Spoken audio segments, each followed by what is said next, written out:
Welcome back. If you missed the first half of the show, you can find it, as well as all the archives of MWR Life on Air at youtube.com/FortCampbell101. The publisher of the MWR Life Magazines is here with me now. Welcome to the show, Mr. Hallett. Thank you. Good to be here. We're so glad to have you. You know, this has been a long partnership. It has. Between Sears Hallett and Creative Inc. and our MWR marketing department, and we're very grateful for that. So starting out another year. Yeah. It's exciting to look forward to.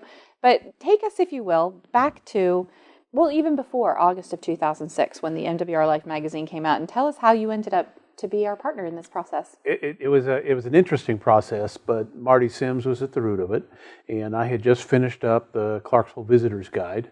She saw that, and it's a piece that we distribute out here on Post as well, and she said, this is neat, I want to talk to this person. She and I got together, and we did some pieces, and we did some projects together. Among them included the first week of the Eagles, which at that time wasn't a full guide. It was a trifold. We went on from there, and at a certain point in time, in I guess you said it was 06. August of 06 was the first magazine that I did with you. Yeah, you came into play, and there were some things that you talked about which were unique. The Welcome Home publication, which was to be put or given to every soldier as they return, which distribution was a big thing with me, and that was neat. And then you came up with this idea of having a magazine. We said, okay, we'll give it a shot. And we said, we'll go August through December, and if it's okay, we'll continue. If not, then, bye-bye. And it wasn't until the November issue that we said, this has got a chance. And so at that point in time, we continued on, and is now approaching our 9th year doing the magazine. And it's grown both from your end and from an advertising standpoint. We went from a 16-page to now 32 pages, and the content has evolved from some more simplistic, just MWR, to a broader base tying into MWR activities and facilities, but really giving the families and the soldiers a broad base of information. Yeah, I think it really does tie back into our activities in a lot of ways, but it's kind of subtle. You know, when we talk about, maybe taking a trip that you could make in a weekend with your family, and then just reminding folks that, hey, we've got campers and boats to rent and vehicles to pull them if that's something that you'd like to add to your trip. But it really isn't a hard sales pitch in every article that we write. A lot of them are just real basic human interests, things that we're interested in, things that our readers have told us that they're interested in. We've had a long string of great editors. I think Susie Yates was our first editor in 2006. Correct. She's still here at Fort Campbell as a Survivor Outreach Services Coordinator. Heather Ybarra moved on to Fort Bragg. Right. And then Mel Wells, who is doing some stuff with MWR National, is she not? And then you've got, our remaining team of folks that are still in the department. Lisa Taylor has edited, and now Tara Goodson and Cindy Clack, and we continue to grow. We've had the addition of a Single Soldier magazine, which we should point out, the content in the family and the single soldier, everything's in there. It's exactly the same. The only thing different is the table of contents and the cover. Right.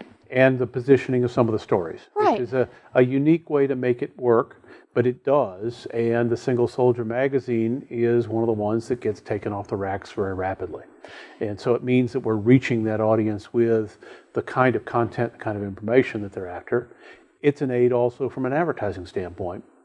There are some advertisers that are savvy enough to realize that they can run an ad that's approaching the families in the family magazine, and then have an ad that will reach the single soldier in the single soldier portion. Some of them are savvy enough to do that, which is great. Well, and I think too that when we try to pigeonhole a particular demographic, a single soldier or a family, they don't all look alike. No. Just like in the rest of the world, you have single soldiers who are parents. You have single soldiers who are over 40 years old. You have families where the female is the soldier.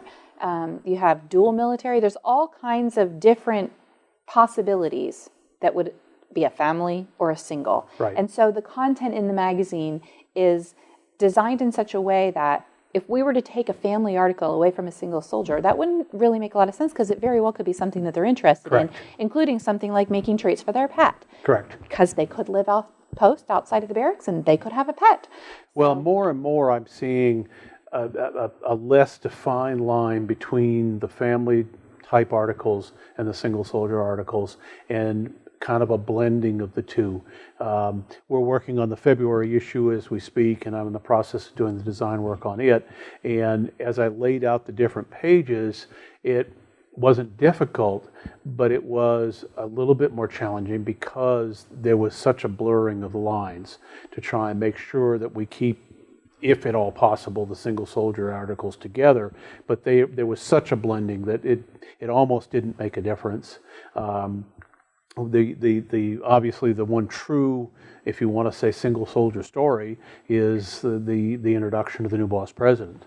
Outside of that, pretty much it was universal for both magazines, which is great. And again, that's just part of the evolution that we've gone through so many different things to improve and constantly listen to our readers.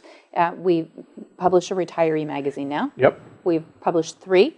And there'll be more coming this year. Sometime in February, we'll have another one come out, is the anticipation. I think that we understand, too, that our retirees aren't all 75 or 80 years old. Correct. There are a lot of very young retirees who are very still active in the community or active in their lives. Some of them have second careers. Well, the cover of the last retiree magazine was Tommy Vallejos, who is the first Hispanic county commissioner in the state of Tennessee.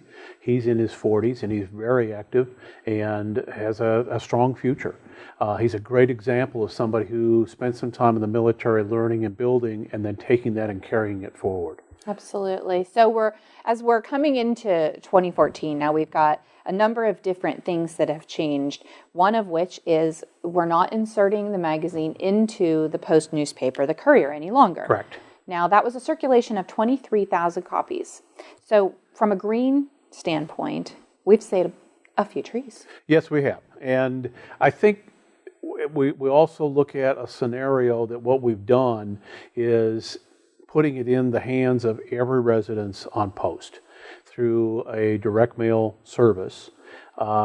We were able to cut the number of magazines that we were printing, and I think there was a certain level of waste, and I think we had talked about that, and we were trying to overcome that waste. We're trying to make it easier for the family member and the soldier to be able to get the magazine. It also is now allowing us the opportunity to have better on-post distribution through racks, which means that we can take a look at brigade level distribution and reach more of the soldiers that way, in addition to the families. And then we've also talked about some off-post, because we know that 2/3 of the post lives off post. That's right. More so than that. Yeah, there's definitely a large population out in town, and we want to make it convenient for them to get a paper copy of the magazine, right, as opposed to just reading it online, which they always could do. Right. But and our online presence is good. Yes. Because we're averaging anywhere from 900 to 1,500 online readers monthly. I get more and more people, because I put it up on the program, I get more and more people that are following me, which means that they're reading the magazine. And the average amount of time spent is tremendously high compared to other publications in the same group. Well, I think that speaks well to, I think we need to understand your different roles in this. Not only are you doing the layout and design of the magazine, we just submit the content. Occasionally you take the cover shots or the photographs within. You sell all of the advertising, keeping in mind the parameters that we set for advertisers that are good for our patrons. So that's feet on the street.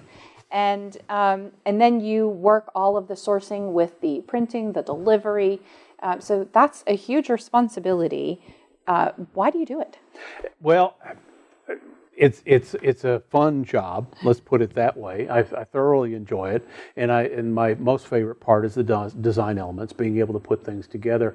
But there's a very, very strong desire that I have to be able to give to the people of Fort Campbell. And not just the soldiers, but also the family members. Because I firmly understand, after all the years that I've been doing this, how much the family members back home, keeping the homes solid, allow the soldier to be able to do his or her job overseas.